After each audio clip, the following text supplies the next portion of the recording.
Am I the a-hole for not giving my ex-girlfriend money I promised her? I had been dating Sam, female 31, for 2 years, and she had a problem with her car. I was getting money as a bonus, and I told her that she should get her car fixed, and I would gift her the money to pay off her credit card instead of giving her a Christmas or birthday gift this year. She got her car fixed, but then broke up with me about a month ago. Don't know why and don't really care. I thought we were doing well, but I guess not. She contacted me to see if I had gotten the money and when I would be sending it. I told her I had no plans on sending her money, and she said I was an a-hole for letting her put herself in debt if I had no plans to actually live up to my promise. I think that the situation has changed. I was planning on giving her the money, and she would have been screwed without a car. She needs it for work and to drive her kid around. Now for the top comments. Not the a-hole.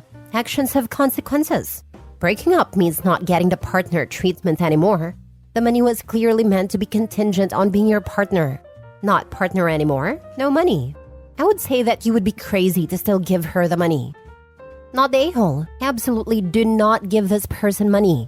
Block and move on, and don't allow yourself to get manipulated or persuaded. Not the a-hole. It's perfectly normal to lend money to a significant other. Once that relationship ends, you no longer owe them anything. She is gaslighting you, so you will give her money. She's an adult. Figure it out. Paying credit cards in for your car to be fixed is what adults do. This doesn't feel like a loan here. It was the promise of a gift. So yeah, not the a-hole. If it was a loan, I would feel different. Like, what if she paid up front to fix his car with the expectation that he would pay her back, not as any gift stipulation? She knew she was going to dump you and still accepted a gift. If you were doing something inappropriate and got caught, then yes, you should. But no, don't help her. If she just dumped you out of the blue, she either had it planned out for a while or has been going behind your back with someone new.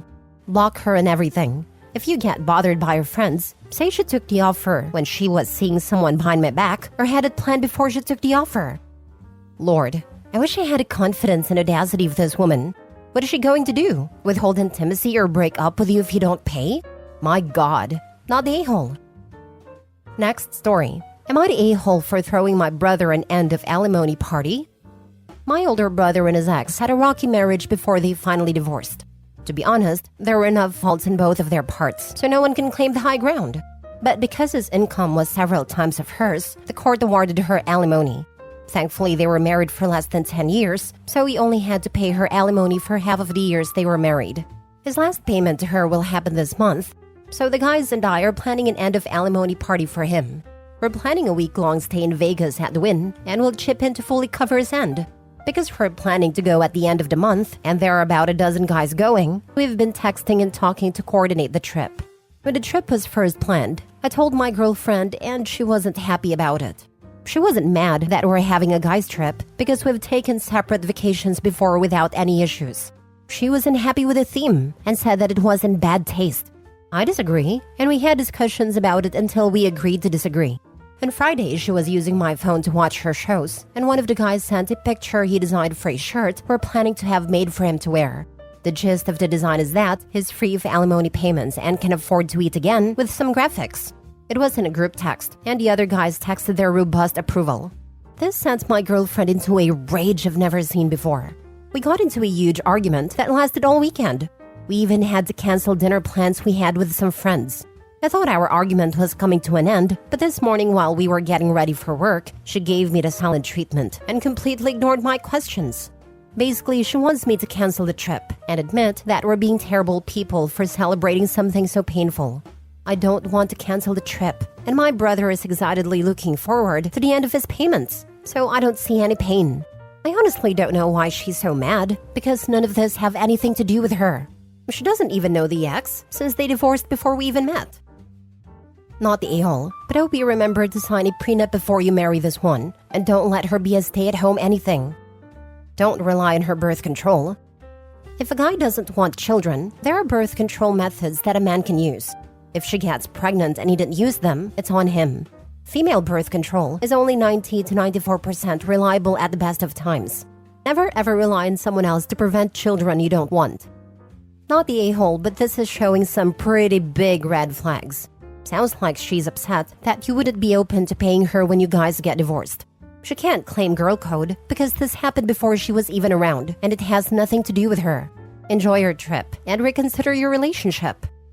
Not the a-hole. The last months of the marriage were painful. The divorce was painful. Having to pay money every month to someone who hurt you and who you'd rather just forget entirely was painful.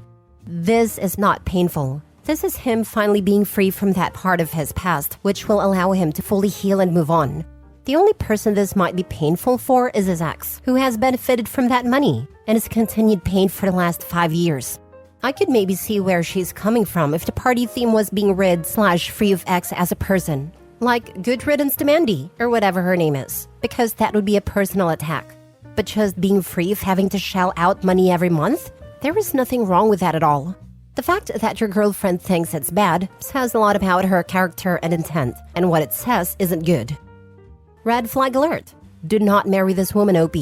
From a woman. Next story.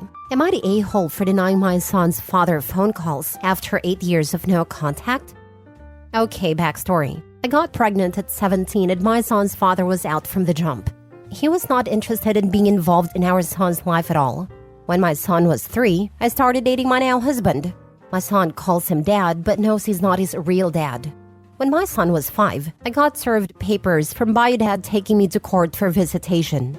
During court, the judge charged him with 1 count of child abandonment, but did approve of visits, starting in a therapist's office doing what's called reunification therapy. After 2 months of that, they got to have 4-hour weekly visits in the county I live in. The father lives 3 hours away. Anyway, after 4 visits expanded over 3 months, the dad called me and said he was moving across the country. He stated that he is never coming back to my state, but wanted to keep in touch. I would send a few pictures and updates, but eventually stopped after he wouldn't respond. One day I got a text from him telling me I should just have my husband adopt my son so he wouldn't have to pay child support. It's been 8 years since he's moved across the country, and he has never asked about our son until 2 days ago. He texted me and asked, when would it be a good time to talk to our son?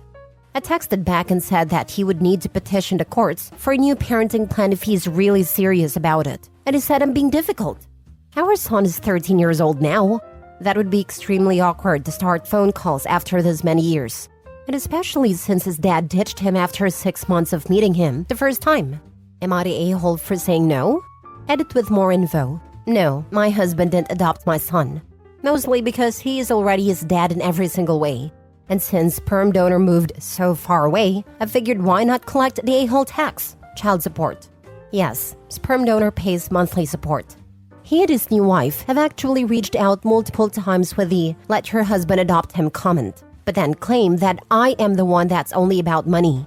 I do think that this could be linked to the new wife's pressures. She lost her 25-year-old brother to COVID last year, so maybe she's realizing how important family is. Another thing, my son has IDD, so he doesn't act as a normal 13-year-old. Probably more like a 10-year-old. Now for the top comments. Not the a-hole. To your son, he is essentially a stranger. Your husband is his father. Husband is his real dad. The other man is just biological. Please find a therapist that specializes in your situation. Your son deserves a plan that makes him a priority. OP has done well thus far, but she needs unbiased help. All this back and forth when it suits him won't be good for your kid, and I'd be explaining this to a judge. Not the a-hole. You're protecting your child. Be extremely vigilant and paranoid about why your ex suddenly wants to talk. He may just want to manipulate your son. Probably needs a kidney. Also common when there is a new girlfriend in the mix, and he doesn't want to look like the deadbeat dad he is. Not the a-hole. This is so similar to the one earlier this week. For some reason, the absent parent needs to show or have a contact with a child. I'd say no and be suspicious. Sometimes people just don't care about or have the patience for small children, but think they can jump right in when the hardest work has been done and the child is old enough to be interesting to them. Or he has a new girlfriend who has been questioning his lack of involvement and he wants to look good to her. Either way, he's a waste of space. Last story. Am I the a-hole for telling my husband my life plans after he passes does not include any reliance on his children? My husband, 62 male, has 2 children from his previous marriage that I, 48 female, met in their early adolescence. Both children have good relationship with their parents, with the typical rockiness that comes with the teen years. Both are in their 20s now, working on their degrees, and overall doing well. My relationship with both of them have been cordial and emotionally disconnected, in large part because I never felt like I was allowed to be a stepmother. I was expected by both parents to be their friend. As an adult in her 30s, I was simply not comfortable being friends with two children under the age of 13. I tried to be as open to talking with them, showing them affection, taking them places, doing interesting things with them, and trying to engage with them on their level. But my hands were always tied whenever their behavior needed correction, and more than once led to getting steamrolled for enforcing rules that I personally live by, like telling his daughter to not hit her brother. I often felt like I was a stranger in my own house when things got out of control. Nevertheless, I got through it, and they're adults now, and for the most part, all is well. But while my husband has children, I wasn't able to have kids, despite desperately wanting to have one. Those facts means that my reality requires me to be as prepared as I can, because I will be alone if he dies before me. While explaining this to him, in the broader context of why I was investing the way I have been, he got his feelings hurt, thinking that I should assume his kids will take care of me. They already have a mother they may have to take care of, and I would hope that if I need help taking care of my husband, that they would help as well. But I have no illusions that such a sense of offspring duty or obligation would be extended to me. But he thinks that I'm insulting his children as being unfeeling or callous. To be perfectly fair, if they didn't lift a finger for me, I really wouldn't attribute it to being unfeeling or callous, only that they genuinely have no real obligation to take care of me. What's worse is he wants to talk to his kids about this and put them into that ugly position of insisting that they would take care of me to make him happy, or being honest and say they wouldn't and deal with him being disappointed. He's irritated and hurt, and I feel like I'm an a-hole for trying to make sure I am not screwed if I'm unlucky enough to hit 80 and be all alone. Not the a-hole. It's wise to plan for your future, ignoring your relationship or lack thereof for these kids. They aren't responsible for caring for parents in their old age. Point out to your husband that if at any point he needs help, they don't have to, morally or legally. You are responsible. I'm not sure why he got upset. He decided the parameters of your relationship with his stepkids. Explain this and that you don't want it raised with his kids because he ensured they weren't yours. Thank you. I think his sense of hurt is because he thinks I have a low opinion of his children, that I don't see his children as particularly generous of wallet or spirit. I really don't think less of them. Perhaps he's upset because it indicates that I never thought more of them. While I agree that children really have no legal obligation, we may quibble over the moral element mostly because I reject rule-by-thumb morality. At the end of the day, in my case, I really don't think they have a moral or legal obligation to take care of me at all. And he's interpreting this has me thinking poorly of them. Him not listening to you or just misinterpreting your response? You probably need to clarify this before it festers. Would reading your post upset him? It's very lucid, concise, and has no bitterness or malice. That's very kind of you. I may share it with him. Sometimes reading things are taken differently than hearing it. Why does it bother him that you are investing in being financially wise? Aside from his choosing to be offended by your not assuming his kids will take care of you, why is your fiscal responsibility even questioned? Any chance he would prefer you spend the money you invest? He could assure you that he will take care of you with his investments and insurance if it predeceases you. So why isn't he reassuring you by telling you that in detail?